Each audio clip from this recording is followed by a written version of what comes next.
안녕하세요. 반갑습니다. 이제 봄이 왔습니다. 그런데 봄이 오자마자 봄이 가는 것처럼 뭐 꽃잎도 다 떨어지고 마음이 좀 스산합니다. 오늘 아침은 뭐 보잘것없는 저를 이렇게 대한민국에서 제일 이 프레스티지어스한 클럽에 초청을 해주셔서 영광으로 생각합니다. 무슨 일이 일어날 것인가 관심이 많으시겠죠. 저도 잘 모르겠습니다. 이거 고민을 해봐도 애정남을 불러오든가 아니면 비상대책위원회에 물어보든가 뭐 그래야 될 것 같은데 제가 제 나름대로 이렇게 생각하는 말씀을 좀 드리려고 합니다. 아마 제일 관심이 있으신 쟁점들이 이제 올해 선거해니까 총선 끝나고 대선이 이제 어떻게 될 것인가, 대선까지 가는 동안에 어떤 고비를 넘을 것인가, 그리고 올해와 내년에 한국의 경제가 요동을 칠 것인가 아닌가, 이런 문제가 아마 지금 이제 주로 경제 분야에 계시는 분들이기 때문에 관심이 있을 겁니다. 제가 그냥 매크로한 굵은 선으로 좀 말씀을 드리고자 합니다. 거기 지금 아마 선생님들께서 가지고 계신 평등주의 마음의 습관, 조그만 책자지만 명저입니다.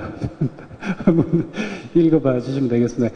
그와 관련해서 제일 마지막에 조금 그와 관련해서 말씀을 드리고자 합니다. 제가 그동안에 한 20년 동안 신문에 글을 써왔습니다만은 이 레이더가 말이죠. 지금 아마 선생님들께서 밤에 주무실 때, 아침에 일어날 때 경제 동향에 대해서 레이더가 계속 돌아가죠. 그죠? 잠을 주무셔도 아마 잘 잔 것 같지도 않고, 저는 레이더가 아무튼 한국 사회에 이 시그널을 받느라고 돌아가고 있습니다. 무슨 일이 일어날까 그냥 계속 주시를 하고 있습니다. 한 7, 8년 전 사진인데, 굉장히 젊었을 때, 세월이 상당히 빨리, 지금 상당히 늙었죠, 지금. 한 7, 8년 동안 그렇습니다. 한국 사회가 하도 요동을 치는 바람에 제가 한국 사회가 무슨 일이 일어나는지 보고 있다가 늙었습니다. 특히 올해, 지금 민주화 25년이 지났고요. 25년은 4반세기가 지났는데, 제가 생각해보니까 1987년에 제 나이가 오늘 아침에 오다 생각해보니까 32살이었더라고요. 정말 태양처럼 젊었을 텐데, 그냥 뭐 앞으로 신천지가 펼쳐지는 것처럼 생각을 했습니다. 25년이 지났고, 이제 중년을 훨씬 넘었습니다. 지금 생각해보니까 정말 가파른 길을 걸어왔다. 아마 대한민국 국민들 중에서 지금 여기 계시는 분들만큼 그렇게 가파르게 뛰어온 분들도 드물 겁니다. 경제전선에서 아무튼 힘들게 여기까지 오셨죠.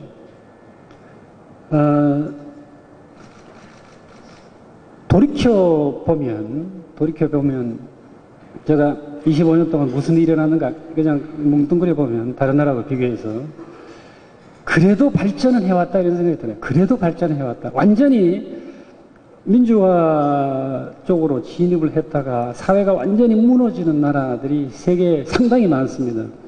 전 세계 200개 국가 중에서 약 80개 국가가 민주주의를 하고 있는 국가, 나머지 120개가 뭐 권위주의적이거나 아무튼 그렇습니다. 인류가 그렇게 보면 말이죠.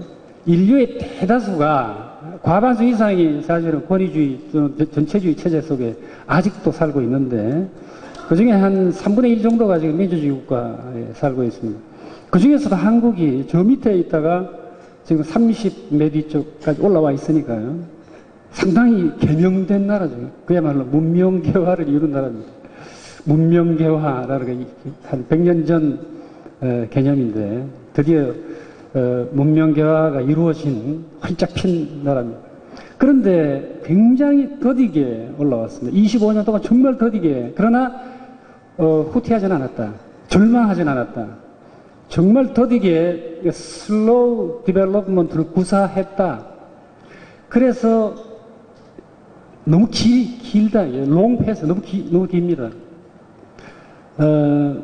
되게 다른 나라들 보면 10,000불에 도달을 하고 나서 20,000불까지 가는데 OECD 국가들이 평균 10년쯤 걸립니다.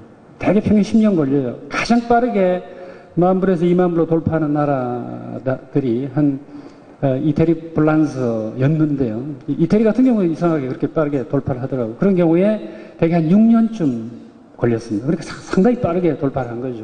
근데 우리 경우에 그 중에서도 진짜 늦은 나라가 두 나라가 있었습니다. 하나가 호주고, 그 다음에 캐나다입니다. 캐나다, 호주가 10,000불에서 20,000불로 가는데 16년이 걸렸습니다. 우리나라는 94년부터 2000년까지 17년쯤 걸렸습니다. OECD 국가 중에서 가장 늦게 10,000불에서 20,000불로 도달한 나라입니다. 아마 겨우 작년쯤 정도에 지금 20,000불을 넘었고, 올해 22,000불이죠. 롱패스예요. 그러니까 문제는 우리가 전 세계에 나가가지고 대한민국이 무지하게 가난한 국가로부터 잘 사는 나라로 변했다, 성공했다. 그 말은 맞아요. 그 말은 뭐 전 세계에 자랑을 해도 모자람이 없을 정도입니다. 그런데 이 사실을 잊어버리고 있어요. 왜 10,000불에서 20,000불로 올라가는데 가장 늦게 올라가느냐, 가장 어려운 길을 선택했는가? 바로 이거를 물어봐야 됩니다. 이게 바로 이 정답이 사회에 있습니다. 저는 이거 그냥 느낌으로 하는 말씀인데, 지금 우리가 가지고 있는 실력을 사회 제도를 잘 발전시켜가지고 뭉뚱그려가지고 뭔가 내놓는다면, 아웃풋을 제대로 내놓는다면 아마 35,000불까지는 갈 수 있지 않을까 이런 생각이 들어요. 아주 우수한 휴먼 캐피탈이 있어요. 전 세계에서 가장 교육을 잘 받은 젊은 층들이 있습니다. 84%의 대학 진학률을 자랑하고 있는, 이거 내가 보기엔 아마 84%의 대학 진학률이라고 하면 우주적인 숫자거든요. 우주적인. 누가 하라고 해도 이렇게 못해요. 우주적인 숫자입니다. 대한민국이, 제가 역사를 공부해 보니까, 조선시대부터 아무튼 개화기까지 공부를 해보니까 말이죠. 특히 개화기에부터, 개명이 슬슬 되는 때부터 모든 지도자들, 모든 사람들이 우리가 잘 살기 위해서 뭘 해야 되냐 이렇게 질문을 하면 일하자, 아주 근면하게 일하자, 아니 무슨 뭐 도덕을 잘 지키자 이런 게 아니고요. 공부합시다. 이 말이 금방 나오거든요. 이게 참 이상해요. 대한민국 사람들의 DNA에 그게 있어요. 우리가 문제가 있다. 문제를 어떻게 돌파하냐? 공부합시다. 거든요. 여기 지금 공부하러 오셨잖아요. 아마 전 세계에서 지금 경제인들이 아침마다 모여가지고 공부하는 나라도 우리나라밖에 없을 거예요. 이거 굉장히 중요한 전통입니다. 우리나라의 DNA 기질에는 교육이 들어있어요, 교육. 이걸로 버틴 나라거든요. 이걸 합쳐가지고요. 교육이라고 하는, 아무튼 우리가 가지고 있는 휴먼 캐피탈과, 그 다음에 지금 전국의 산재인은 세계에서 가장 잘 깔려있는 제조업의 포트폴리오를 다 합쳐서 뭔가 제대로를 아웃풋을 내놓는다면은 아마 30,000불에서 35,000불 정도에 도달했어야 되지 않을까. 그 말은 뭐냐면 10,000불 정도를 잃어버리고 있다는 얘기죠. 10,000불 정도 비용이 너무 많이 들었다는 거예요. 왜냐하면 지난 산업화 기간 동안에 90년 곧 말씀을 드리겠습니다만 아무튼 정치적인 여러 가지 어려움 때문에 그거의 유산을 청산하느라고 굉장히 많은 비용을 들였습니다. 특히 그 비용 중에서 가장 우리에게 앞으로도 비용이 많이 들겠지만 우리 가장 비용이 많이 드는 것은 합의를 못 해내는 것. 바로 이거죠. 합의를 못 해내는 것. 이거 많은 사람들이 얘기를 하는데 우리에게 지금 경험이 없어서 그래요. 개화기 때부터 지금 120년 동안에 정치사를 가만히 들여다보면요. 합의를 해본 적이 별로 없습니다. 합의의 주역이 뭐냐? 합의의 주역이 누구냐? 중산층이거든요. 중산층이 합의 교육을 못 받았다는 얘기고요. 그게 87년부터 지금까지 합의 교육, 이 러닝을, 소셜 러닝을 해오고 있는 그런 상황입니다.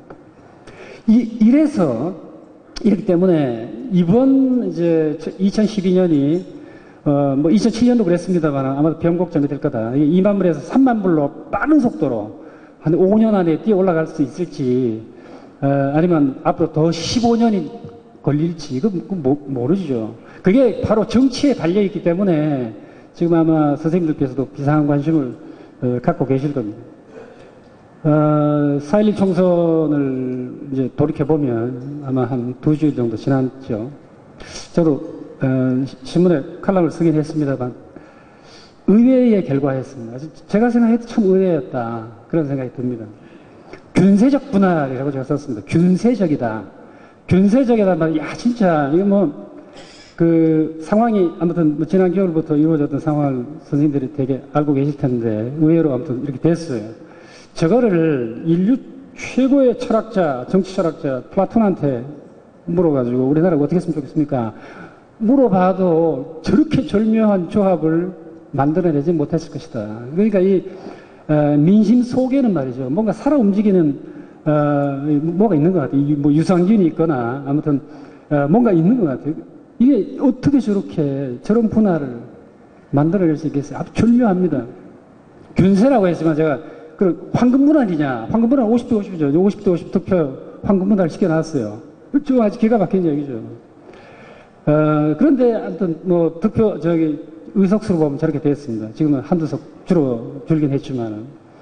그렇게 보면 정치판에 있어서 50대 50은 아무것도 안 되잖아요. 그냥 스탁이 돼가지고 충돌하고 아무것도 안 되는데 두 석 정도, 지금 뭐 두 사람이 문제가 되고 있긴 합니다만은 한 두 석 내지 세 석 정도의 환풍구를 딱 들어주고 이제 알아서 해봐라. 그걸 지금 이제 대선 정국까지 이제 가는 그런 상황일 겁니다. 아무튼 이 두 분이 이 모성들이 말이에요. 모성을 대표하는 이 두 분이 지난 4개월 동안에 한국 정치 실험을 해봤어요. 제가 이 모성 정치의 등장, 이거 사실 굉장히 중요한 얘기입니다. 왜냐하면 대한민국 정치사에 있어서 여성들이 등장해서 남성을 끌고 간 적이 별로 없잖아요. 제가 이렇게 얘기하면 좀 결례가 됩니다만 남성의 마음 속에는 말이죠. 이 마초 근성이 막 근질근질 하잖아요.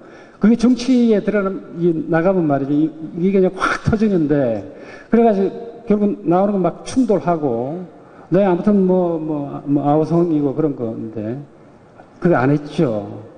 끌어안는 그 모성의 실험을 하고, 지금 이제 다음 단계로 넘어가고 있는 그런 중입니다. 아무튼, 그런데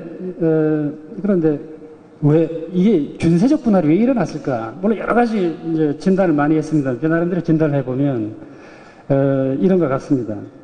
심판을 미리 했다. 이제 심판론이었는데 심판을 미리 했다. 이제 박근혜 비대위 위원장께서 말하자면 심판을 해서 내가 심판했습니다.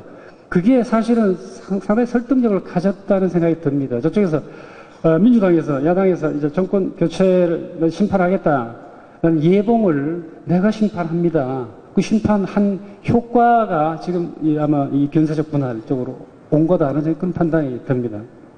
덮치기 전술이다. 이게 좀 속된 말이지만 덮치기 전술이다. 그 말은 뭐냐면 아주 그냥 지금 민심은 사실은 좌쪽으로 상당히 치중돼 있습니다. 그 원인이야 제가 곧 말씀을 드리겠습니다만 좌측, 그러니까 진 분배 쪽으로 상당히 많이 가 있고, 그런데 민주당이 그걸 알고 그쪽으로 상당히 많이 달려갔습니다.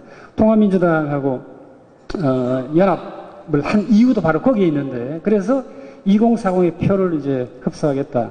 그런데 그쪽으로 쫓아갔어요. 쫓아가서 그냥 덮어버린 상태입니다. 물론 이게 다 덮이진 않았지만 돕는 전술이 상대적으로 여당에서 효과를 발휘했다. 이 사실 이제 민주당에서 저걸 이제 덮치기를 하면 이제 오버치기로 맞서야 되는데 이 오버치기를 잘 못한 거죠. 덮치기가 상당히 성공한. 근데 이제 그 보수 쪽에서는 야 그러면 안 된다. 정체성을 잃어버린다. 이렇게 비판을 상당히 많이 했잖아요. 그런데 제가 보기에는 그쪽으로 따라가서 아무튼 그러면서 오른쪽을 좀 비워놨습니다. 오른쪽을 비워놨는데 그 오른쪽이 사실은 군소정당이 몇 개 좀 자리를 점할 줄 알았는데 사실 이쪽으로 다 그 여당 쪽으로 다 흡수되는 그런 모습을 보였다. 미래 약속론이 상대적으로 효과를 발휘했다 그런 생각이 듭니다. 아무튼 뭐 이거 다 아시는 얘기고요. 이게 이제 총선 지도인데 이게 완전 홍동백서는 제사상에 올린 얘기예요. 홍동황서죠, 그죠? 쫙 나눠졌습니다. 이게 말이죠. 이걸 어떻게 해석해야 될지 지금 뭐 선생님들이 여러 가지로 해석을 하시겠지만 이 산악 지역이죠, 주로 태백 이 대간을 산악 지역이고 중산악 지역이고 여기는 평야 지역입니다. 지역 분할을 했다. 그렇게도 말할 수 있을 겁니다. 지역 분할을 했다. 평야 지역이 다 넘어갔다. 이거 뭐 지역주의 아니냐. 제가 보기에도 지역주의와 그 다음에 평야 지역에 대도시가 지금 대전이 있고요. 광주 있고 서울이 있습니다. 서울 경기가 되게 한 2천만 유권자가 있으니까 이쪽에 2040 쪽에 효과가 지금 합쳐져 있다는 생각이 듭니다. 하나는 지역이고 하나는 세대의 효과가 합쳐져 있다. 물론 이 표를 좀 분석을 해봐야 알겠습니다만 대체적으로 그렇게 표현이 됩니다. 이게 아마 대선 때도 이런 형태의 구도가 상대적으로 이게 뭐 다는 아니겠습니다만은 한 7, 80%는 이런 구도로가 영향을 미치지 않을까 그런 생각이 듭니다. 그러니까 아마 이 지역에서 특히 서울 안쪽 지역에서 어떻게 민심의 방향을 돌리냐에 따라서 정권교체의 전반적인 흐름이 아마 좌우될 거다. 재밌는 것은 근데 이게 4대강 유역인데요. 물론 이게 총선 결과하고 4대강을 결부시키는 게 말이 안 되긴 하지만 우연히 그런 생각이 들더라고요. 4대강, 한강, 금강, 영산강이죠. 낙동강 지역인데.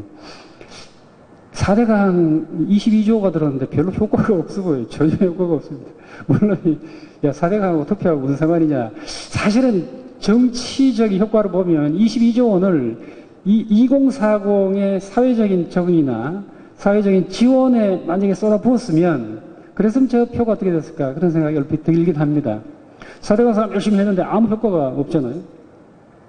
이 지역은 좀 이상. 이 지역은 좀 가서 저는 현장 조사를 좀 해보고 싶은데 여기가 남원 순창 곡성 지역입니다.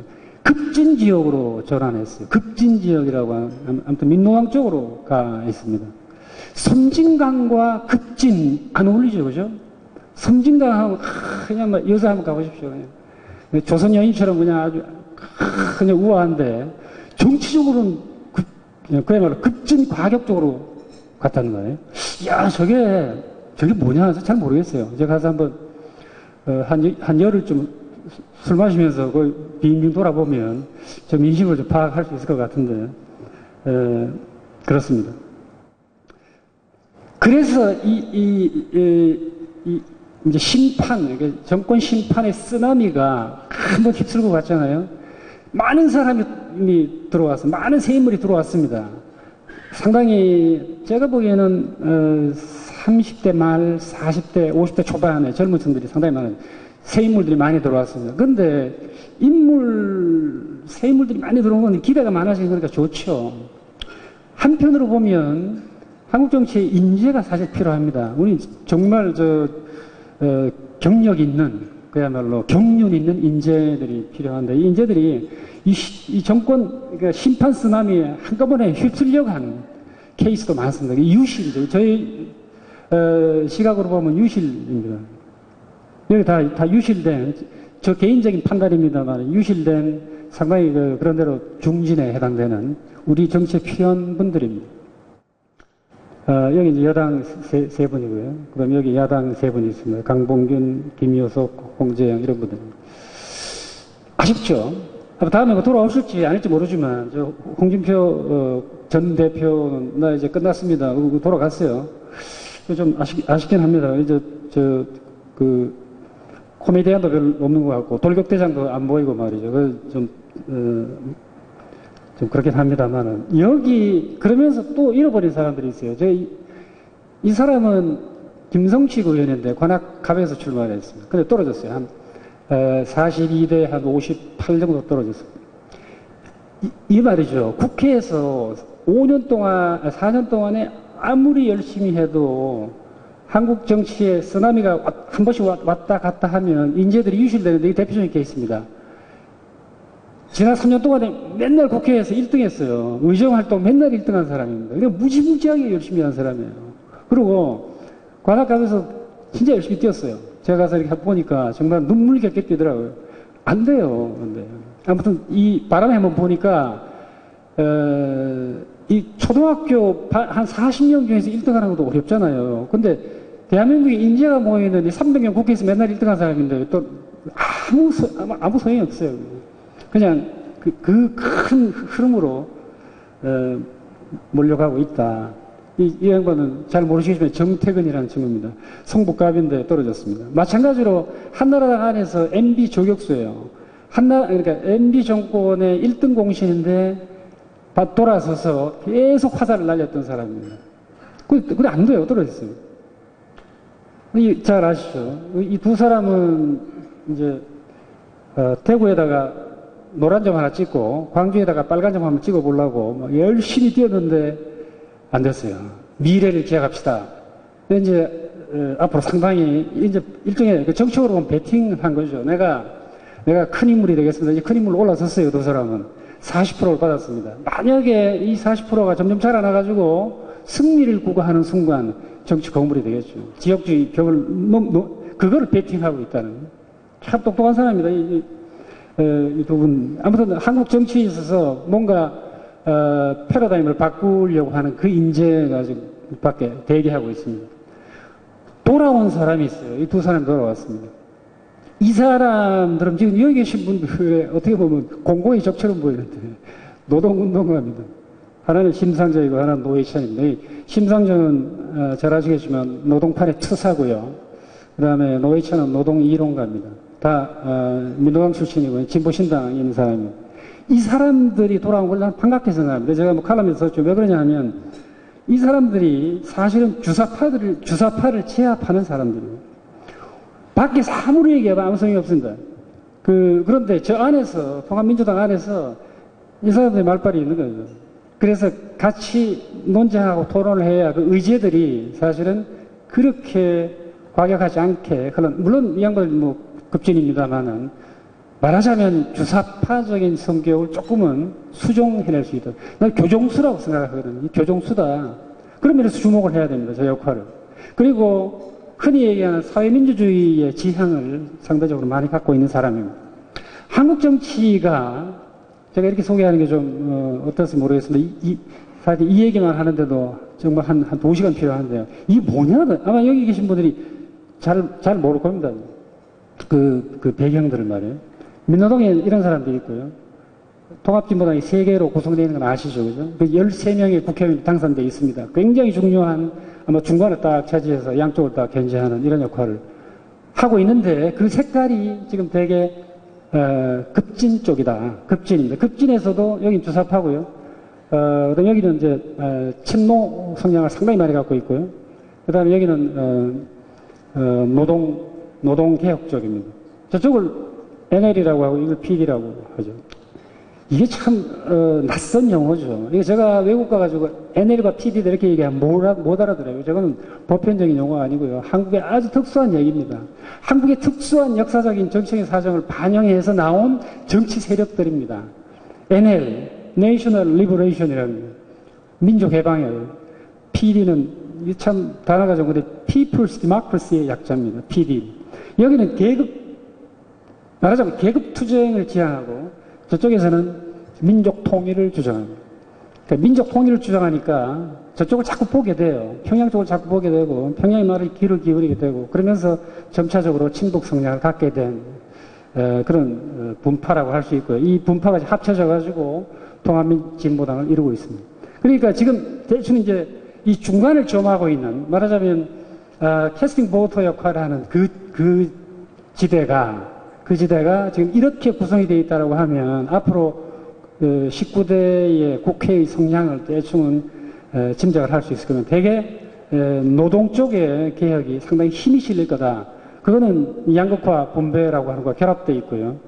저쪽은 어떨지 모르겠습니다만 말은 아마 굉장히 과격하게 많이 나올 텐데 그렇게 정책적으로 뚫어 나갈 수 있는 돌파구는 상대적으로는 좀 적지 않을까. 아니, 대개 이제 미국의 영향을 많이 받고 있기 때문에 그렇습니다. 그러나, 그럼에도 불구하고 굉장히, 우리에게는 조금 말하자면 거리가 있는 형태의 그런 정치, 행보들이, 앞으로 이루어지고 있을 것이다.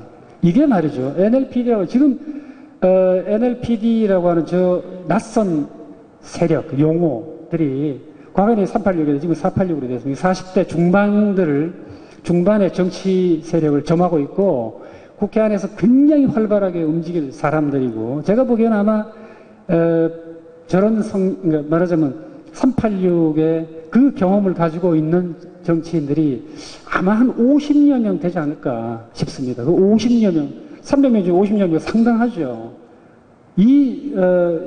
말하자면 486이라 40대의 그 행동주의자들이 때로는 원내에서, 때로는 원외에서 아마 한국 정치의 그 윤곽을 자꾸 부숴 나갈 것이다. 이 유래가 이렇습니다. 80년대, 386이잖아요. 80년대에 혁명 운동권의 세력이 세 개가 있었습니다. 이게 PD고 NL이고 그 다음에 이거는 이름도 낯선 무슨 재헌의회파인데 재헌의회파는 소멸됐고 두 개가 살아남았습니다.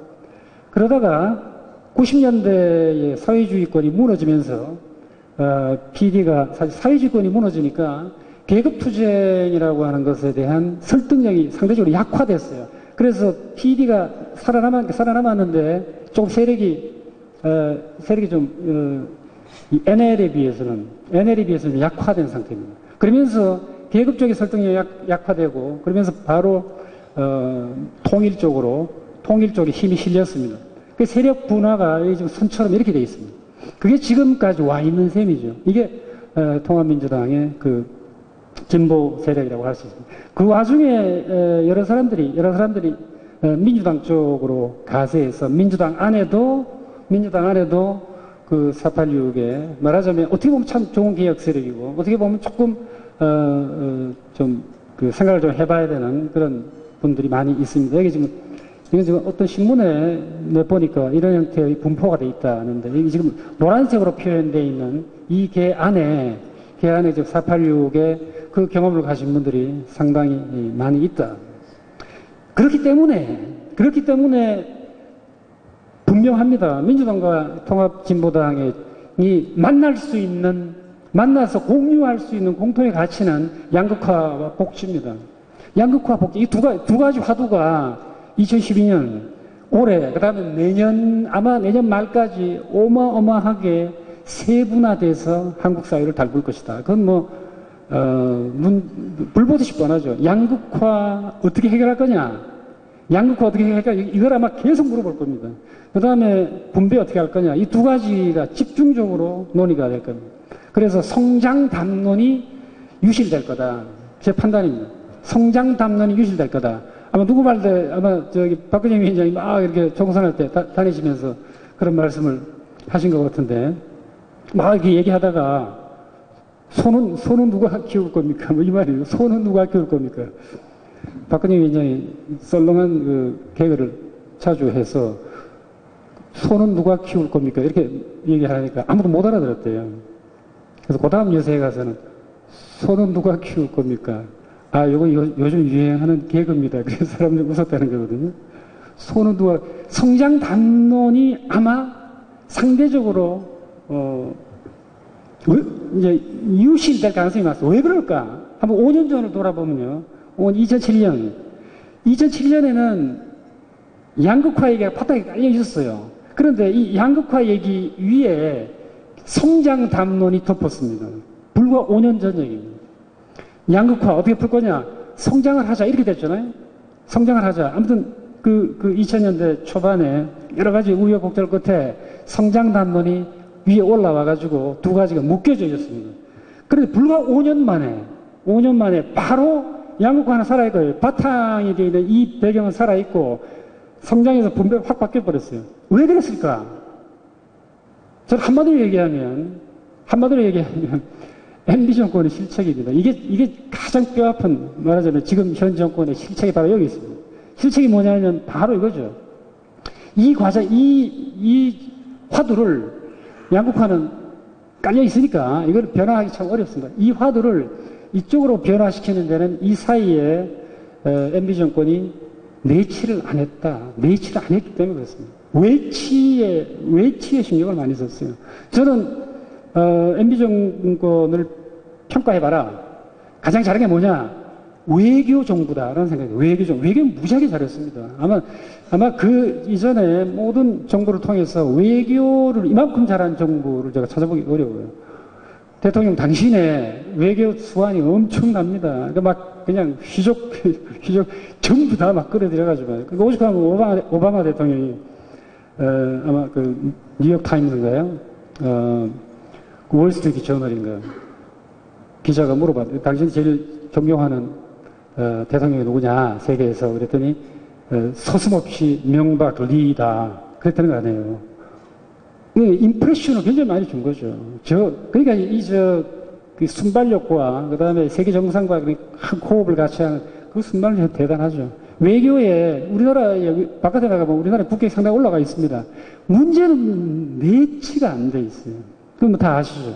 그래서 지금 이게 아이고 성장을 위해서 5년 동안 해봤더니 안 된다. 찍어봤더니 안 된다. 2040이 헤매고 있어. 분배주고 다 돌아섰습니다. 제가 2011년이니까 지금 한 2년 작년인가요? 불과 작년이네요. 작년 2월 달에 청와대에 가서 그런 얘기를 했습니다. 지금 아무튼 2040의 분노가 엄청납니다. 그러니까 사회 내부의 기회 변동이라든가 차별 제거라든가 사람들이 젊은 층들이 불불하고 있는 그 점을 파고들어서 그거를 해결해 줘야 됩니다. 이게 정치입니다. 앞으로 남은 2년 기간도 제발 그렇게 해 주십시오. 이렇게 누차 얘기를 했습니다. 근데 얘기한 거하고 정치는 다르죠. 얘기는 쉽지만 그런데 이제 기회를 좀 잃었다. 얼마 남지 않았어요. 얼마 남지 않고 근처에 있는 분들이 서서히 이제 어디론가 사라지기 시작해가지고 오늘도 뭐 신문에 크게 났지 않습니까?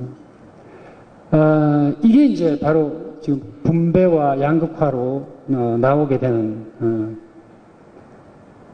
배경입니다. 그래서 2012년 쟁점이 뭘로 모아졌느냐 하면은 분배 양극화의 대척점에 재벌이 있고요. 양극화의 대척점에 재벌이 있고 그 다음에 분배 수단으로 무상복지를 지목하고 있다. 이 두 가지가 올해와 내년을 달굴 가장 큰 쟁점입니다. 그것의 비난의 대상이 어떻게 되느냐? 문제는 그거죠. 왜냐하면 공공의 적을 지목을 해야 되니까요. 정책을 하려면 말이죠. 그 공공의 적을 지목을 해야 돼요. 그래야 분노를 지필 수 있지 않습니까? 정치라고 하는 게 분노를 지피거나 아니면 지지를 지피거나 이런 건데 이 두 가지를 동시에 할 수 있는 대중적인 방법을 선택한다면 재벌 때리기죠. 재벌 때리기, 그 다음에 무상복지, 이 두 가지를 어떻게 해야 되느냐, 이 문제입니다. 이 문제가 결국은 성장 담론을 완전히 망가뜨릴 것인가. 아까 처음에 얘기했듯이 제가 2만 불에서 3만 불로 얼마큼 올라갈 것인가, 이런 문제가 직결되어 있습니다. 심각하죠. 이거 진짜 심각하죠. 아까 제가 그 배경, 486의 배경을 말씀드렸지 않습니까? 국회에 약 6분의 1을 차지하고, 50년, 6분의 1을 차지하고 있는 그 굉장히 중요한 세력들이 앞으로 이 제도를 어떻게 고칠 것인가 하는 그 문제. 그래서 지금 두 개의 정당이 한쪽은 뭐 이미 등극을 했다고 해도 과언이 아니고 이제 아직 모르겠습니다. 선수가 이제 대기 중에 있죠. 제가 이건 사담입니다만 이번 총선에서 제일 대선 주자와 관련해서 보면 이번 총선에서 제일 손해본 분이 문재인 씨 아닌가 싶어요. 제일 손해봤다. 왜냐하면 사실은 말이죠. 전국적인 인물로 등장할 수 있는 그 기회였는데 부산에서만 자꾸 맴돌고 전국적인 이슈들을 계속 얘기를 해줬어야 전국적인 인물이 되잖아요. 근데 그런 기회를 놓치지 않았나 이런 생각이 아무튼 듭니다. 이건 뭐 사견입니다. 이 말하자면 노무현당과 박근혜당 한쪽은 분배 한쪽은 이제 성장을 감춰놓고 우리 분배적으로 합니다. 성장 감춰놓고 있어요. 이 두 정당 사이에 두 후보 사이에 어떻게 할 것인가? 이거는 제가 보기엔 두 후보가 어떻게 뛸 것인가의 문제보다도 앞으로 6개월 후에 안철수 교수한테 달렸다. 안철수 교수한테 물어봐라. 저는 저 같으면 대선운동 안 할 것 같아요. 안 하고 안철수 교수하고 단판을 칠 것 같은데 어지간해서 단판을 해주겠습니까? 킹메이커는 안철수다. 저는 그런 생각이 들어요. 지금 안철수 교수가 제가 뭐 물어보진 않았습니다만은 안철수 교수가 대선은 나온다고 준비운동을 한다 이렇게 지금 얘기되고 있잖아요. 아이고 뭐 수수는 그렇게 밟아야 되겠죠. 나옵니다. 기대하십시오. 그렇게 하겠죠. 나올 겁니다 아마. 제 그냥 사견입니다만 나올 겁니다. 다만 어떤 역할을 하나 나올 것인가. 직접 뛸 것 같지는 않고요. 이게 지금 책임 있는 자리에서 이렇게 말씀드려서 될지 모르지만 저희 직감으로 말씀드리면 직접 뛸 것 같지는 않고 뛰다가 저 두 후보 중에 누군가 얹혀주는 방식일 거다. 누군가 지명해서 얹혀주는 방식으로 대통령이 될 거다. 그럼 그렇게 보면 대선운동 할 필요가 없어요. 그냥 가만 앉아 있으면 돼요. 뭐 수고스럽게 6개월 동안 다닐 필요도 없고 일단 후보가 되면 가만 앉아서 이제 안철수로부터 시그널이 오기를 기다리는 거예요. 그게 가장 좋은 방법이다. 이 한국 정치 그렇게 결정될 가능성이 많습니다. 왜 그러냐 하면 제가 이 칼럼을 그렇게 썼습니다만 구름당 당수다. 이 구름당 구름이를 또 당기고 있어요. 구름이를 또 떠다니면서 보고 있다가 그 다음에 누구에게 시그널을 줄 거냐. 시그널을 주고 그걸 받는 사람이 대통령으로 등극할 가능성이 많습니다. 제가 한번 읽어보겠습니다. 안철수의 마력은 보일락말락한 정치의지, 지극히 비정치적인 바람과 예측불허의 행동이다. 평범한 언어도 그 입을 거치면 비범한 합의를 획득한다. 아니 주류에서 밀려난 젊은 층들은 그것이 생뚱맞은 발상이라도 기득권층의 응징을 한다고는 경향이 있다. 그런데 지지자들이 환호와 분노를 저장할 집적 회로의 간단한 멘트를 날리는 것만으로 정당을 유지할 수 있다. 클라우드 컴퓨팅이다. 일종의 구름당이다. 구름이 날씨와 기온에 따라 변화무쌍하듯이 청장년층이 송신하는 애절한 신호에 시각각 응답할 수가 있다. 공적 쟁점을 비껴가고 공공장소에 나서길 거리는 이 내성적 인물이 주특기를 발휘할 수 있는 좋은 방식이 바로 이겁니다. 그래서 나와달라. 지금 아마 2040의 젊은 층에게는요, 내가 보기엔 이분이 정치적인 뭐라고 할까요? 재능이 있느냐? 정치술이라고 할까요? 정치적인 자질이 있느냐? 이게 상관이 없습니다. 이게 상관이 없고, 기대가 실려있는 사람이 나와주면 우리 마음속에 있는 걸 퍼서주겠다. 그런 거죠. 나머지 당신이 알아서 하시오. 그런 얘기거든요. 근데 이제 5060은 저분이 직업 정치인이냐, 프로페셔널 하냐, 아니냐, 자꾸 이걸 지금 보고 있어요. 그거 전혀 차원이 다른 얘기죠. 나와주세요. 2040 계속 시그널 보내고 있어요. 그때 이 양반 가만히 있다가 그냥 스스로 운명을 결정하지 못하는 순간들이 있습니다. 부름에, 호명에 호응해서 나오면 돼요. 그냥 나오면 됩니다. 나오는데 현장에 나오는 게 아니고 그냥 구름 위에서 나 나왔습니다라고 하면 되거든요. 그리고 또 댕기면 돼요. 지상에 있는 후보들은 아무튼 만나가지고 단판, 그 다음에 한번 일합을 해보자. 경쟁에 겨루고 싶어서 왜 안 다니겠죠. 근데 이 양반이 저 위에서 떠돌아다니는데 일합 기회를 안 주겠죠. 그러다가 한꺼번에 아마 10월달이 될지 11월달이 될지 한꺼번에 표를 얹어주면 결정이 될 거다. 아니, 너무 심플하죠. 이 시나리오가 너무 심플한데 이상하게도 2012년 대선은 이런 구도, 정말 생각지도 못하는 구도 쪽으로 몰려가고 있다는 그런 생각이 듭니다. 그리고 제가 얼마 전에 작년 12월달인가 11월달에 썼던 칼럼입니다. 그런데 이 배경에 두 가지가 딱 놓여 있습니다. 하나, 1920년대 한국 사회를 달구고 있는 문제가 1920년대에 형성된 자본주의를 지금 100년 만에 수정을 해야 된다는 전 세계적인 합의가 있어요. 어떤 방식으로 수정해야 될 것인가? 이 문제가 하나 있고요. 또 하나는 25년 제가 말씀을 드렸는데 25년 동안 우리가 개혁해왔던 이 민주화 이후에 이 사회민주화, 경제민주화라고 하는 이 문제를 어떻게 풀 것인가 하는 이 두 가지 문제가 한국 사회에 결합이 되어 있는 상황입니다. 결합이 돼서 지금 증폭되고 있어요. 이게 아주 심플합니다. 어떻게 보면. 저 두 가지 문제가 한국 사회를 이제 덮어 씌우고 있고 거기에 지금 우리가 허덕이고 있으면서 정당들이 정책들을 뚫고 나오기 위해서 제안하고 있는 거죠. 민주화라고 하는 것은 왜 지금 경제민주화 얘기를 하느냐. 경제민주화라는 말이 굉장히 낯선 얘기입니다. 사실은. 그리고 엄격하게 얘기하면 경제민주화라고 하는 것은 굉장히 사실은 어려운 얘기입니다. 그런데 지금 경제민주화 말이 나와 있어요. 민주화의 단계가 이렇게 되어 있습니다. 사실 이게 한꺼번에 할 수는 없고요. 정치민주화 단계가 지나가면 사회민주화, 단계가 지나가면 경제민주화 쪽으로 갑니다. 경제민주화에 성공한 나라들, 유럽의 아주 발전된 사회민주주의 국가는 저게 맞습니다. 경제민주화 단계까지 가 있어요. 경제민주화가 뭐냐고 설명을 드리겠습니다. 정치민주화는 제도 고쳐가지고 경쟁 참여를 평등하게 한다 그거죠. 사회민주화는 한마디로 말씀드리면 차별 제거입니다. 사회 안에서 차별 제거한다. 예를 들어서 지방대학 학생하고 서울 출신 학생들하고 취업 기회를 공평하게 갖게 하겠다. 이런 기회균등을 만들어주는 거. 그 다음에 승진, 보상, 월급 체계 이런 거를 평등하게 만들어주는 거예요. 사람의 차이를 컨트리뷰션에 따라 주는 거죠. 너는 좋은 학력이기 때문에 높게 준다. 기회를 더 주겠다. 이런 게 아니고요. 능력에 따라서 보상해주는 이게 내부에 말하자면 사회민주화의 핵심적인 영역들입니다. 요것을 정치민주화 끝난 요때에 사실은 했었어야 되는데, 지난 10년 동안 IMF 경제위기 닥치고 말이죠. 뭐 그러느라고 이 숙제가 미뤄졌던 겁니다. 이 숙제가 뭐냐면 여기 나와 있는 대로 이 제도가 그렇습니다. 이게 지금 아마 이 도표를 보신 분도 계실 텐데, 이게 지금 밑에 나와 있는 것들은 전부 다 사회적인 인디케이터, 사회 제도의 인디케이터들이거든요.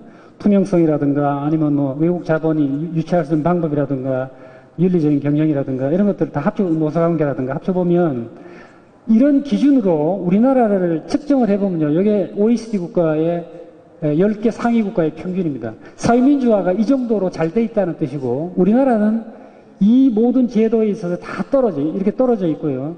오직 두 가지만 낫다. 이 두 가지가 뭐냐면 사이언스 앤 테크놀로지. 이걸로 버티고 있어요. 사이언스 앤 테크놀로지만 OECD 국가의 평균보다 올라가고 나머지 다 떨어져 있어요. 그 말은 뭐냐면 바로 이 제도를 고쳐서 평균을 이쪽으로 올렸어야 될 때가 지난 10년 동안의 얘기였다. 그 기회를 상대적으로 많이 유실했습니다. 이게 사회민주화의 문제입니다.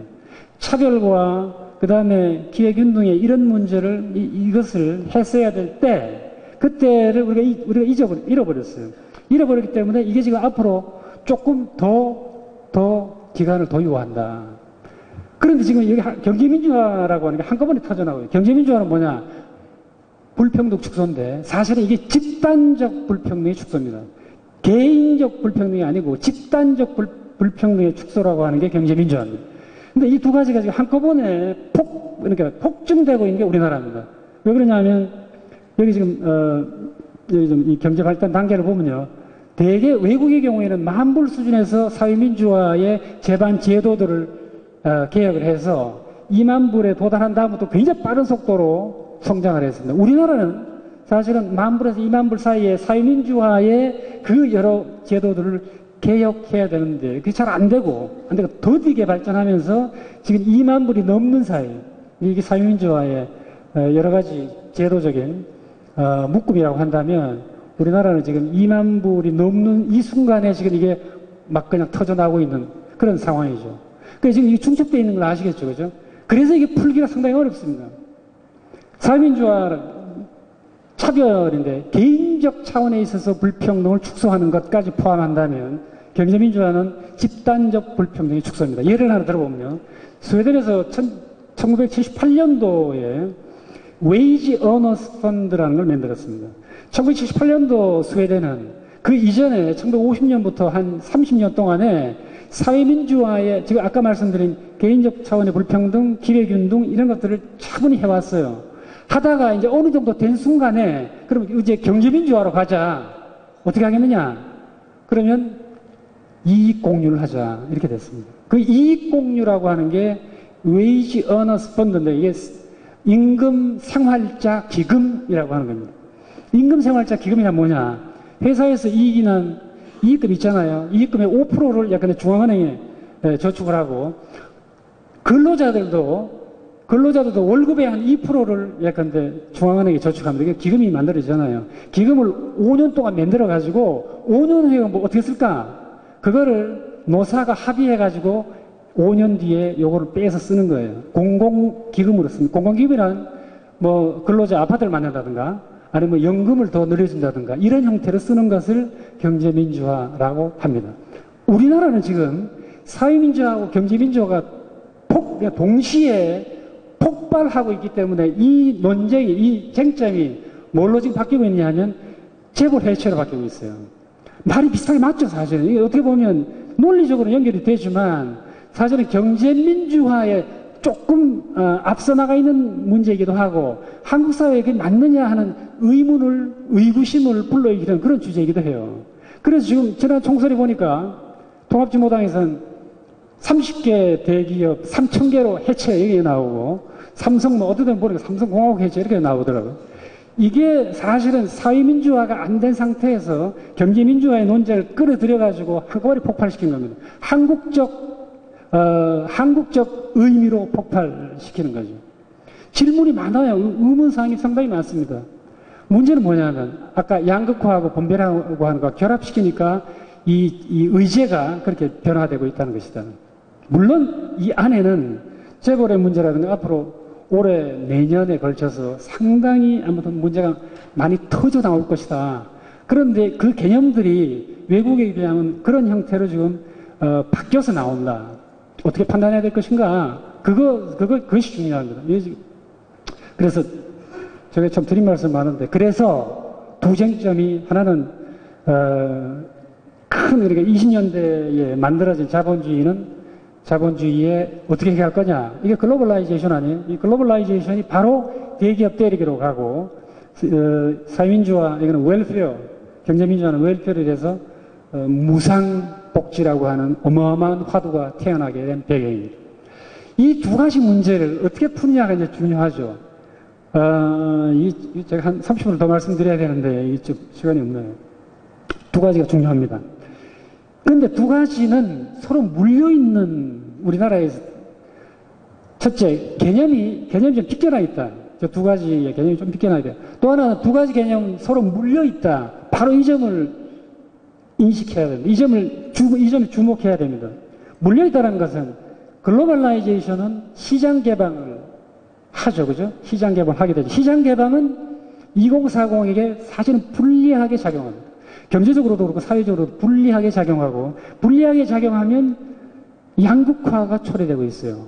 이거는 아마 경제도 마찬가지입니다. 시장 개방이 되면 초기에는 대기업 쪽으로 상당히 좋아지고 그 다음에 중소기업 쪽에 마이너스가 될 가능성이 상당히 많아지고 양극화가 되죠. 이게 세계 보편적으로 통용되는 법칙이에요. 문제는 뭐냐면 그렇다고 안 이룰 수가 없어요. 야당에서는 이렇기 때문에 이거 안 된다라고 이걸 끊어버리는 거죠. 끊자. 그래서 어디로 가겠어요? 열어야 돼. 우리가 그야말로 개방국가. 개방 안 하고 시장 밖으로 안 나가서 성장을 할 수 있겠습니까? 그러면 완전히 막히니까 열어야 됩니다. 어떻게 해야 되느냐? 바로 이거죠. 이 정책적인 수단을 통해서 버퍼존을 만들어준다는 거예요. 이 버퍼존을 무엇으로 하느냐가 지금 두 정당이 싸우고 있는 문제죠. 그런데 하나는 이제 경제민주화라고 하는 굉장히 앞서 나간 개념으로 사회민주화가 안 된 상태에서 훨씬 더 앞서 나간 개념을 끄집어 내온 거고요. 그 다음에 여당은 그렇게 해가지고 경제가 무너지니까 조금 천천히 나가자. 그래서 맞춤형이라고 하는 적정복지. 그 다음에 대기업도 우리 좀 개혁해야 됩니다. 이런 형태의 사실은 중간쯤 되는 온건한 정책을 들고 나온 이런 상황입니다. 이제 두 정책 수단의 대결인데 아까 말씀드렸듯이 안철수 교수께서 위에서 보고 있다가 마음에 드는 대로 휙 던지면 결정이 된단 말이에요. 이거 다 생략하겠습니다. 생략하고 중요한 것은 FTA 어떻게 하느냐. 이건 이미 지난 얘기입니다. 저는 찬성, 반드시 해야 된다. 이유는 네 가지가 있습니다. 우리나라 해양국가고, 그 다음에 EU가 있으니까 한쪽에 날개를 더 달아, 양날개로 날아야 됩니다. 산업구조로 우리가 첨단 산업을 하는 게 몇 개 정도밖에 없잖아요. 그러니까 EU하고 미국 시장에 가서 거기 결핍되어 있는 그 층을 파고 들어가야 됩니다. 이게 산업구조론이죠. 경쟁론 좋다. 우리 강자하고 경쟁한다. 강자하고 경쟁으로 살아남습니다. FTA 그렇죠. 당연하죠. 그런데 이제 아마 6월 달에 국회가 열리면 격돌의 시간이 돌아올 것이다. IST 문제고 굉장히 복잡할 겁니다. 저것 때문에 한여름과 가을 무지하게 뜨겁게 달궈질 테고 대통령 선거에서 저 점이 다시 쟁점으로 부각이 될 겁니다. 무상복지. 이게 지금 지난 무상급식 투표 모습인데요. 저는 전 세계에서 말이죠. 전 세계에서 무상급식이라고 하는 무지무지하게 사소한 쟁점을 가지고 주민투표 온 서울 시민이 투표하는 날 처음 봤어요. 그거는 알아서 결정할 문제입니다. 그걸 막 온 주민이 막 모여들어가지고 투표를 해야 될 그런 성질 것이 아니에요. 왜냐하면 우리나라는 복지 중에서도 꼭 해야 될 것들이 있습니다. 해야 될 건 절대 이게 쟁점이 안 되고 있어요. 복지는 대단히 복잡한 사안이고요. 그 다음에 정치가한테 물어봐도, 일반 시민들한테 물어봐도 무상급식이라고 하는 게 어디에 속해 있는지를 물어보면 아무도 몰라요. 야, 우리 잘 사는데 이제 먹을 거 있는데 나눠줘라. 이런 사람이 있고, 잘 사는 사람 뭐 나눠줘서 뭐 하겠느냐. 이거의 충돌이잖아요. 이거 수준이 굉장히 낮은 담론입니다. 제가 그냥 그걸 정리해드리면 이렇습니다. 복지라고 하는 것은 딱 세 가지로 구성이 되어 있습니다. 세 가지가 뭐냐면, 이 제일 밑에 이게 제일 중요합니다. 사회보험, 이게 제일 중요해요. 4대 보험이라는 게 뭔지 아시죠? 그죠? 연금, 그 다음에 고용보험, 그 다음에 의료보험, 그리고 산재보험. 산재보험 뭐 놔둔다 하더라도 이 세 가지가 제일 중요합니다. 이 세 가지가 시민권이에요. 세 가지가 있어야 국민이 됩니다. 국민이 되고 시민이 돼요. 이게 제일 중요한데 지금 우리가 싸우고 있는 건 소셜 서비스예요. 무상급식은 여기에 속해 있습니다. 소셜 서비스. 해도 되고 안 해도 되고 그런 문제입니다. 하고 싶으면 하고 말고 싶으면 말아라. 그냥 우리가 자비롭다. 다 해줘야 되겠다. 해라. 지방자치니까 하고 싶으면 할 수 있죠. 해도 되고 안 해도 된다. 그 다음에 무상보육. 무상보육은 이게 출산율과 관련돼 있어서 여성 문제와 가정과 관련돼 있기 때문에 이게 양쪽에 좀 걸쳐있는 그런 문제. 상당히 중요한 문제입니다. 차라리 이 문제 가지고 왈가왈부 있으면, 투표까지 했으면 뭐 그런 대로 후비감이 있어 보이는데 그거 안 했어요. 제일 큰 문제가 이 문제입니다. 무상의료 문제입니다. 무상의료는 의료보험의 큰 골격을 건드리는 거죠. 지금 올해 보니까 14만, 4월부터 14만 원씩 더 낸다고 그러잖아요. 여기 계신 분들은 아마 7만 3천 원씩 종업마다 더 아마 지불하고 있을 겁니다. 무상의료 하면 제가 장담하건대 무상의료를 하면 처음에는 괜찮겠지만 5년 뒤 정도 되면요. 의료보험 건보료 수가가 아마 한 월급에 한 7, 8%까지 올라갈 겁니다. 지금 2.6%쯤 되고 있는데 한 7, 8%까지 올라갈 겁니다. 그렇게 될 수가 없어요. 저거는 기본 체계를 무너뜨리는 방안들입니다. 제가 아무리 얘기해도 안 돼요. 지금 여기에 말이죠. 여기에 국민들이 연금, 의료, 그 다음에 고용보험 중에 연금하고 의료는 다 받으니까 연금하고 고용보험을 못 받는 사람이 전국에 2,500만 명이 있습니다. 연금 1,000명만, 고용보험 1,300만이 있어요. 이것도 다 받아야 된다. 이게 제일 중요해요. 그런데 이걸 다 주려고 하면 여기 계신 분들이 월급을 줘야 되고 월급은 올라가요. 문제는 사실은 국민들이 이걸 어떻게 부담해 줄 것인가, 이 문제를 가지고 왈가왈부 해야 됩니다. 지금 단계는 그런 단계예요. 그런데 지금 무상급식부터 나오고 있으니까 이건 정치적으로 완전 거꾸로 된 얘기입니다. 복지가 그래요. 근데 국민들이 이게 잘 모르고 있어요, 이 문제를. 이런 거를 바로 잡아줘야 됩니다. 그래서 복지 정치는, 아까 양극화하고 복지 있잖아요. 복지 정치는 그래서 신상품 마케팅과 관련되어 있어요. 주로 정치인들이 복지 상품을 어디서 개발하느냐, 여기서 개발하고 있어요. 여기서 개발하면 세제 자체가 흔들리고 찬반이 나눠지기 때문에 제한 사람이 정치적인 생명에 직격탄이 날아갑니다. 그거 안 해요. 그거 안 하고 무상급식 합시다. 아니면 보육도 합시다. 앞으로 반값 등록금 합시다. 해가지고 지지자들을 모을 수 있는 여기서 상품을 개발하고 있습니다. 그래서 이게 복지는 신상품 마케팅이고, 거기서 대박을 터뜨리면 대선에 등록할 수 있어요. 그게 뭐냐를 찾아내고 있는 거죠. 근데 더 중요한 문제를 전부 다 내버려 두고 있다는 게 한국 정치의 큰 맹점이고, 이 점을 지속적으로 지적을 해야 됩니다. 그런데 아까 말씀드렸듯이 이제 문제가 상당히 커져요, 지금. 아까 이제 다 줄이겠습니다. 복지 공약 비용 이렇게 여당은 이렇게 돼 있고 야당은 124조. 우리나라 1년 예산이 300조죠, 그죠? 300조 절반까지 올라가야 하니까 이 상당히 큰 문제입니다. 근데 문제는 이거 다 이제 줄이고 제가 결론을 내면요, 이게 다 설명하려니까 좀 아깝네요. 한국의 경우에 양극화, 복지 이거를 어떤 기준으로 시행하고 판단할 것인가의 컨센서스가 부재한 상황이에요. 이게 문제입니다. 우선 이 두 가지에 대해서 정확한 정보를 알려줘야 돼요. 정확한 정보를 국민들이 알아야 되고, 근데 잘 모르죠, 사실. 아무리 그래도 잘 안 돼요. 잘 알아야 되고, 둘째로는 기준이 무엇인가에 대해서 합의가 이루어져야 됩니다. 합의가 안 이루어져요. 결국은 표로 결판을 낼 수밖에 없다. 그래서 사회에서는 말이죠. 일반 사회에서는 이제 2012년에 일어날 일입니다. 무슨 일이 일어날 것인가? 비정규직 해결해라. 이 문제 뭐 틀림없이 나올 겁니다. 비정규직 해결해라. 지금 뭐 58%까지 올라가 있다. 노동부에서는 한 40% 얘기하는데 58%다. 해결하시오. 이거는 이제 지명하겠죠. 대기업의 욕심 때문에 그렇다라고 지목을 할 겁니다.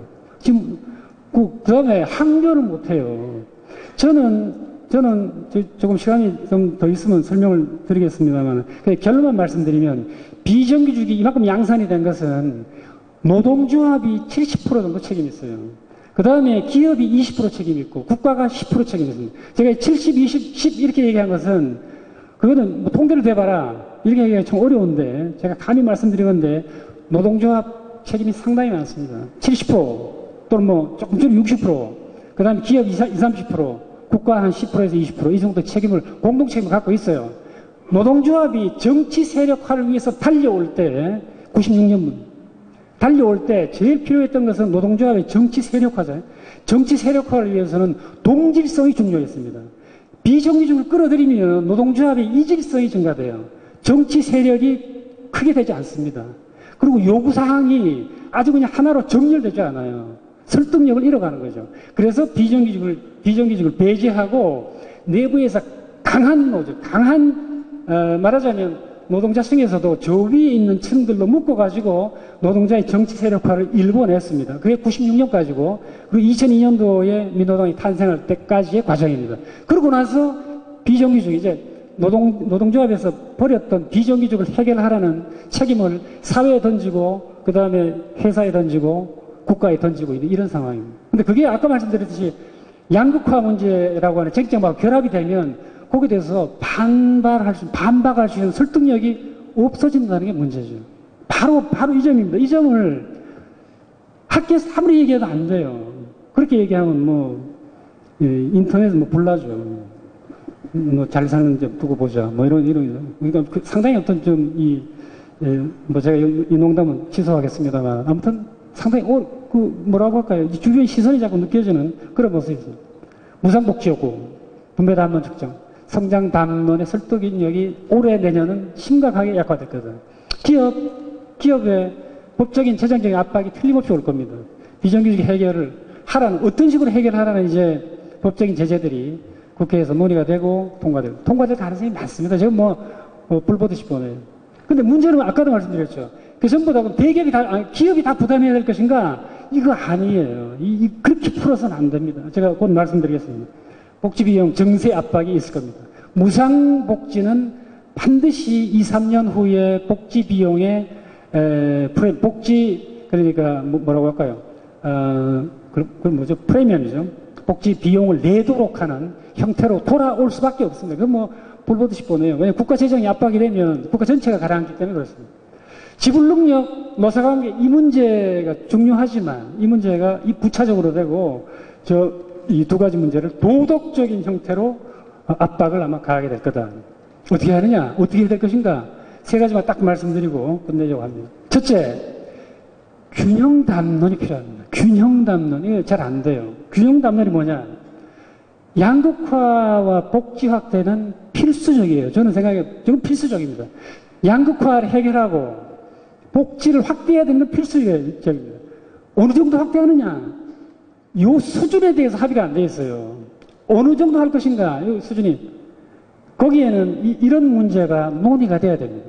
복지라고 하는 건요, 지금은 권리다 이렇게 얘기하지만 제가 감히 말씀드리면 학문적으로 다 그렇습니다만 말씀드리면 있는 사람이 없는 사람들이 세금 부담해서 복지를 주잖아요. 그러면 약속을 해야 됩니다. 그 복지를 받는 사람은 어떤 약속을 받아야 되냐, 어떤 약속을 해야 되냐면 내가 사회 통합에 기여하겠습니다. 그 다음에 생산성 향상에 기여하겠습니다라는 약속을 받아내야 돼요. 이 약속이 1938년에 스웨덴에서 이미 있었던 얘기입니다. 여러분이 들어왔던 잘수요바된 협약이라고 하는 1938년에 있었던 1조가 뭐냐면요. 1조. 38년 얘기입니다. 스웨덴에서 1조. 노동자들은 생산성 향상에 이바지한다. 이게 1조예요. 2조. 기업가는 생산성 향상에 이바지하는 노동자의 복지를 증진한다. 이렇게 돼 있어요. 요것 때문에 싸움도 많이 했는데, 예, 알겠습니다. 제가 중요하기 때문에 우리나라는 그게 아니고요. 지금 유보된 복지를 한꺼번에 다 달라. 이거를 국가와 기업가에게 요구하고 있는 상황입니다. 이거를 복지에 있어서 가장 중요한 거는요. 대한민국 전체를 통해서 다 잃어버리고 있는 유실된 담론 가장 중요한 게 이겁니다. 복지 왜 하느냐? 고용 능력을 확대하기 위해서 하는 거예요. 답이 그겁니다. 기업의 고용 능력을 확대하기 위해서 복지를 한다. 이게 답이에요. 근데 지금 다른 걸로 돼 있죠. 그죠? 왜냐하면 아까 말씀드린 사회민주화의 그 과제가 유실되고 있기 때문에 그 담론이 제대로 성장하지 않은 결과입니다. 복지는 왜 하느냐? 고용 능력을 확대한다. 이게 기업 문제죠. 고용 능력을 확대하기 위해서 어떻게 하느냐? 노조가 그렇게 얘기해요. 우리 임금 양보하겠습니다. 그러니까 고용을 늘려달라. 이게 답이에요. 그러면은 노동조합이 말이죠. 임금 양보해 주세요. 양보하겠습니다. 이런 거 들어본 적 없죠. 우리 임금 양보할 테니까 기업가에게 고용 늘려달라. 아니면 지금 있는 사람 정리하고 하지 말아라. 이 요구를 하면 맞죠. 답이 잘 안 돼요. 그래서 이거를 원활하게 하기 위해서 도입한 게 바로 이 소셜 웨이지고 이 웰페어입니다. 그래서 그래 당신들끼리 합의 잘 해봐라. 대신에 내가 복지라고 하는 걸로 잃어버린 임금을 보완해 주겠다. 이게 복지입니다. 따라서 복지의 넘버원 목적은 뭐냐면 고용 능력 확대예요. 기업에 부담을 많이 안 준 상태로 그리고 고용을 유지하고 있는 거죠. 그래서 세금을 통해서 준단 말이에요. 그러면 기업들이 우리가 저희들이 임금 양보했으니까 대신 월급 좀 더 주겠다. 소셜 웨이지를 주겠다. 그러니까 세금 좀 더 많이 내달라. 내주죠. 왜냐면 선순환 과정이 이루어지니까 내주죠. 지금 근데 이 담론 고리가 완전히 사라진 채로 무상복지가 얘기되면요. 이게 참, 무상복지 얘기를 해도 전제가 필요해요. 모든 지금 사회적인 부담을 기업한테 다지면 기업이라고 해서 탈출하죠. 기업 외국 탈출하면 돼요. 자본 파업거든. 기업이 탈출할 방법 여러 가지가 있잖아요. 문제는 지금 우리나라 대기업이 제대로 역할을 하고 있느냐에 대해서는 사실은 저도 의문이 좀 있습니다. 이 점을 해결하고 기업에서 경제계에서 복지란 이런 것이다라고 하는 담론들을 얘기를 해줘야 돼요. 그게 사회통합 기여적 복지라고 합니다.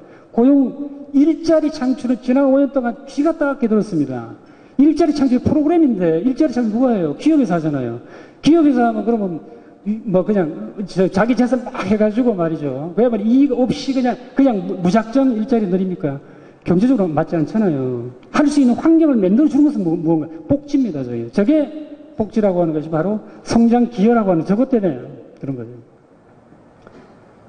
트라일레마가 스피커할 거다. 트라일레마, 과거에는 이 세 가지라고 하는 국가 운영에 가장 중요한 화두가 있는데 저 화두를 세 가지를 다 잡을 수 있었어요. 근데 이제는 저 셋 중에서 두 개만 잡을 수밖에 없어요. 하나 희생시켜야 됩니다. 이거를 희생시키면 이 두 가지를 다 할 수가 없죠. 국가 재정이 엉망이 되면 나라가 망해지니까. 그러니까 이걸 하느냐, 이거와 이걸 하느냐, 둘 중에 하나를 희생시키는 트라일레마, 3자 택 2의 상황에 몰려있습니다. 모든 나라가 다 그래요. 그리스는 이거 해가지고 망한 케이스고요. 앞으로 망할 나라 많겠죠. 우리는 지금 어떻게 할 것인가의 기로에 놓여 있습니다. 그 기로에 놓였을 때 아까 양극화 복지라고 하는 그 담론이 위에서 약간 이 전체 경제를 독점하고 있고 이익을 많이 내는 그 대기업들이 사회 전체의 담론을 어떻게 풀어나갈 것인가에 대한 고민을 무지하게 해야 됩니다. 그래서 그런 방식으로 풀어나가줘야 돼요. 그런 담론이 잠깐 나와줘야 됩니다. 그런데 우리나라 잘 아시다시피 지금 담론을 제가 아무리 얘기를 해도 대학 가서 이런 얘기를 아무리 얘기해도 잘 안 들어요. 그게 그런가 보다 하는 거죠. 이게 공론장이 잘라져 있어요. 이 종이신문하고 방송은 때로는 이런 얘기를 해요. 근데 안 읽어요, 진짜. 제가 서울대학에 그 학생들 한 100명쯤 모였는데, 신문 읽는 사람 손 들어봐라. 5명이 안 돼요. 제가 2주일마다 한 번씩 글을 쓰는데 내가 칼럼 쓰는 거 알고 있느냐? 손 들어봐라. 한두 명밖에 없어요. 그래서 손 드는 학생 보고 너는 무조건 A+다. 그 다음은 그런 거 안 읽어요. 그건 뭐냐면 이미 이 젊은 친구들의 이런 시각 세대로잖아요. 청각이나 읽는 세대가 아니에요. 그냥 보고 상상으로 느끼는 그런 세대. 전부 다 SNS, 인터넷 다 가 있으니까 신문 절대 안 봅니다. 놀랬어요, 정말. 제가 몇 년 전부터 계속 얘기를 안 봐요. 그러니까 조중동이 파워가 엄청나게 있다 해도 파워가 없어요. 그리고 5060한테 읽는 사람한테 있는 거지. 사회연청 별로 효과 없습니다. 2040한테는 오늘 아침에 헤드라인 뉴스가 뭔지 아무도 모릅니다. 천안함 사태, 신문에서 아무리 이게 북한송이다 얘기를 해도 안 보는데 인터넷에 들어가 보면 야 저게 수상한데 말이야. 뭐 이스라엘 잠수함이 왔다 갔다 그러더라. 그러니까 막 상상해서 제 머릿속이 막 돌아가요. 그거 믿죠. 이런 세대입니다. 담론자가 완전히 분절됐기 때문에 제가 복지 방정식 넘버원 아무리 얘기를 해도 이건 뭐 선생님 얘기고요. 선생님 얘기고 우리 뭐 생각이 달라. 우리 말 밖에 나간 말이죠. 지금 뭐 스펙 쌓느라고 막 죽을 지경인데 전혀 지금 경험이 다르거든요. 이게 두 번째입니다.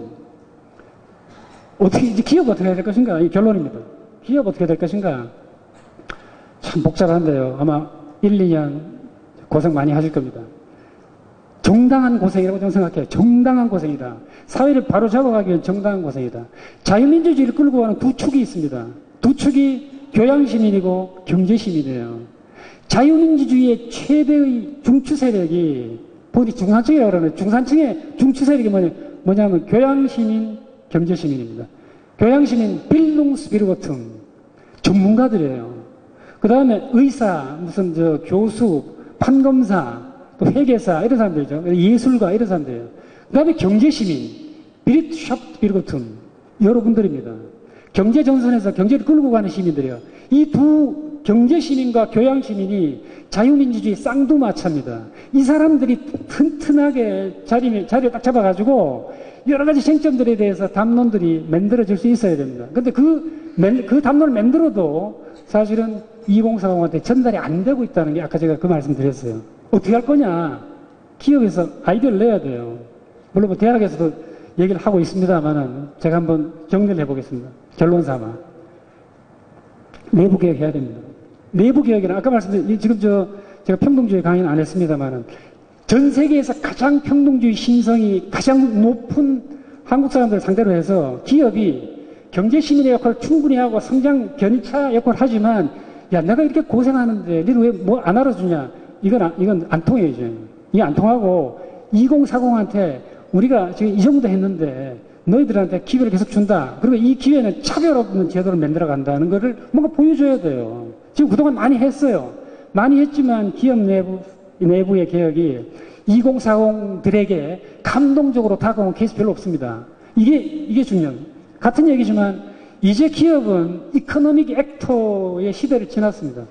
2만 불 시대를 넘어가면서 이코노믹 액터로부터 소셜 액터로 전환했어요. 특히 우리처럼 지난 사회민주화의 최반 숙제가 유보된 상황에서는 기업이 사실 가장 중요한 개혁의 에이전트로 등장했다고 해도 과언이 아닙니다. 비례해서 대학은 후퇴하고 있어요. 대학에서는 담론이 안 만들어지고 있습니다. 이게 참 어떻게 보면 엇갈리는 비극인데요. 대학에서 담론을 이끌어가야 될 40대가 사실은 발언을 못하고 있습니다. 주로 발언하는 건 우리 진중권 이런 사람들 아니에요. 몇 사람밖에 없어요.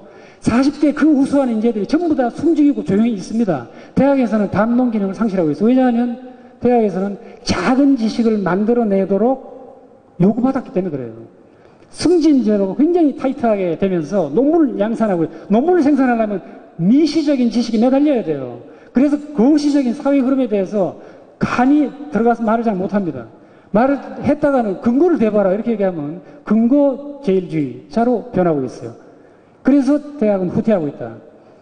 대신에 이 40대들이 어디냐? 국회에 다 있습니다. 아까 얘기한 그들이 담론을 만들어가고 있어요. 그럼 담론은 지금 누가 만들어야 되느냐? 사실은 대학을 제치키고 이렇게 얘기하는 게 제가 참 부끄럽습니다만 지식인 사회를 제끼고 기업인이 지금 앞에 나와 있는 그런 상황입니다. 발언을 해야 돼요. 그래야 아까 제가 얘기했던 교양시민이 조금 후퇴하는 이런 상황에서는 경제시민이 앞쪽으로 나와줘야 됩니다. 왜 그동안에 대한민국을 이만큼 끌고 왔는데요.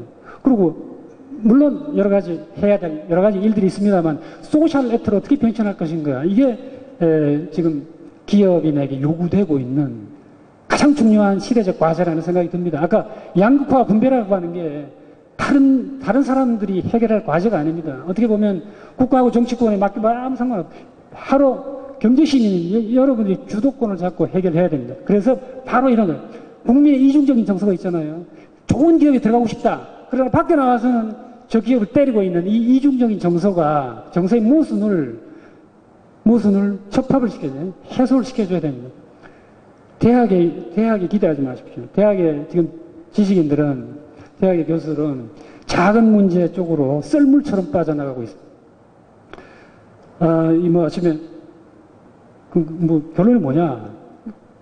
저도 잘 모르겠어요. 저도 이제 지켜봐야 될 것 같은데, 이런 형태에서 지금 한국 사회가 올해, 내년에 몰려가고 정치적인 지형, 경제적인 지형이 상당히 바뀔 거다. 문제는 담론이다. 제가 담론을 어떤 개념으로 교정할 것인가. 굉장히 급진적인 담론이 나오면 그거를 지금 중추 세력인 여러분들이 어떤 개념으로 교정할 것인가. 이런 것이 문제다. 하는 것을 제가 점검해 드리면서 강의를 마치겠습니다. 대단히 감사합니다.